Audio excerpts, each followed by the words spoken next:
اور شرک کرنے والی عورتوں سے تا وقت کہ وہ ایمان نہ لائیں تم نکاح نہ کرو۔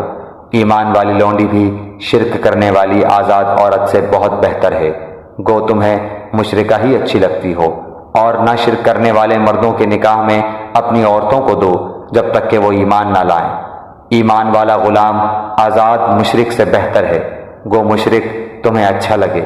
یہ لوگ جہنم کی طرف بلاتے ہیں اور اللہ جنت کی طرف، اور اپنی بخشش کی طرف اپنے حکم سے بلاتا ہے۔ وہ اپنی آیتیں لوگوں کے لیے بیان فرما رہا ہے تاکہ وہ نصیحت حاصل کریں۔